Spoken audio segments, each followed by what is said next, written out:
اچھا ہم کسی شادی بیاہ کی تقریب میں گئے یا کسی دعوت دے کے کسی نے بلایا, تو وہاں پر بھی یہی مسئلہ ہے کہ ہمیں اگر کسی شیعہ نے دعوت پہ بلایا ہو آپ کو اور کہا کہ مچھلی کی دعوت ہے آ جائیے, تو شیعہ نے اگر آپ کو کسی مومن نے دعوت کی ہے تو پھر آپ کو اس بات کی تحقیق کی ضرورت نہیں ہوتی ہے کہ یہ مچھلی چھلکے والی ہے یا بغیر چھلکے کی, سوائے اس کے کہ وہ اتنا لاپرواہ ہو دینی معاملات میں کہ وہ اس فرق کو کس کا قائل ہی نہیں ہو, اس کا قائل ہی نہ ہو کہ اس کی پرواہ ہی نہ کرتا ہو حلال و حرام کی, تو پھر آپ اس کی دعوت کو لبیک نہیں کہیں گی اس طرح سے, اور پوچھیں گی اس سے کہ بتاؤ یہ چھلکے والی مچھلی ہے یا نہیں. لیکن اگر ایک متدین, ایک حلال و حرام کا فرق کرنے والا ایک مومن آپ کی دعوت کرتا ہے تو پھر آپ کو اس سے پوچھنے کی ضرورت نہیں ہے کہ یہ مچھلی چھلکے والی ہے یا نہیں. لیکن البتہ عام مسلمانوں کی دعوت, کسی مثلا غیر شیعہ سہیلی نے آپ کی دعوت کی اور ان کی فقہ میں کیونکہ بغیر چھلکے کی مچھلی بھی جائز ہے, تو وہ ان سے آپ کو پوچھنا یہ ضروری ہوگا کہ ہو سکتا ہے کہ اس نے بغیر چھلکے کی مچھلی رکھ دی ہو کیونکہ اس کی اپنی فقہ میں جائز ہے, تو وہاں پر آپ کو پوچھنا پڑے گا. اور اگر اس کو پوچھنے کے بعد بھی اگر پتہ نہیں چلا آپ کو, یا اس کو بھی علم نہیں تھا, بس اس نے مچھلی منگوا لی, اب یہ پتہ نہیں کہ چھلکے والی تھی یا بغیر چھلکے کی تھی, یا ہوٹل سے آرڈر کر کے منگوا لی یا گھر میں ہی اس نے بنائی, تو بہرحال پھر اس کو حالت شک میں نہیں کھا سکتے. یقین اور اطمینان ہونا چاہیے کہ یہ چھلکے والی مچھلی. دو فرق ہو گئے, یعنی شیعہ اگر دعوت دے تو پھر تحقیق کی ضرورت نہیں ہے, سوائے اس کے کہ وہ مومن شخص جو ہے وہ بالکل لاپرواہ ہو دینی احکام سے, وہ حلال و حرام مچھلی کو کوئی فرق جو ہے وہ جانتا ہی نہ, پھر تحقیق کرنی پڑے گی. اور مسلمان اگر کوئی ہے تو یہ تحقیق لازمی کرنی ہے, یعنی غیر شیعہ مسلمان کی دعوت میں گئے ہیں یا اس کی شادی میں گئے ہیں تو تحقیق لازمی کرنی کہ چھلکے والی ہے بغیر چھلکے کی. اگر پتہ چل گیا چھلکے والی مچھلی ہے ضرور کھائیے, پتہ چل گیا بغیر چھلکے والی ہے ہرگز نہ کھائیے, اور شک ہو جائے کہ پتہ نہیں چھلکے والی ہے بغیر چھلکے کی تب بھی اس کو نہیں کھا سکتے. دیکھیے بہت سی چیزیں ایسی ہیں, یعنی دین سے بعض اوقات انسان لاپرواہ بھی ہو جاتا ہے. مجھے اچھی طرح یاد, ایک دفعہ کسی دورے پر ہم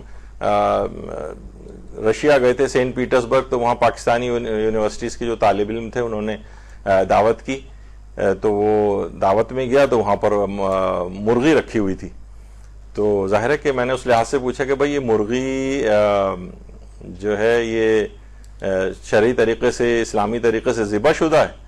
تو طالب علموں نے آپس میں ایک دوسرے کو دیکھا اور اس کے بعد ہنس پڑے. تو میں بڑا حیران ہوں کہ ہنسنے کی اس میں کیا بات تھی. کہا کہ جب ہم نئے یہاں پر سینٹ پیٹرزبرگ آئے تھے رشیا میں پڑھنے کے لیے تو اس وقت ہم بھی یہی بہت احتیاط کرتے تھے, لیکن کچھ عرصے بعد جب زیادہ دن بھوکا رہنا پڑا ہم کو تو پھر یہ احتیاط بھول گئے, اب ہم سب لوگ بسم اللہ پڑھ کے کھا لیتے.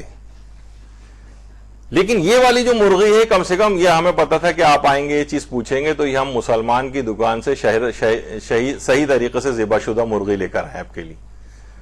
لیکن بہرحال اوور آل جو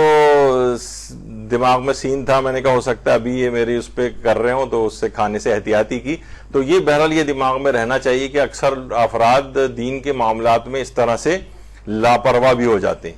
تو یہاں پر یہ دین کا اگر کوئی لاپرواہ ہے تو پھر شیعہ بھی اگر ہے تو اس کی بات کو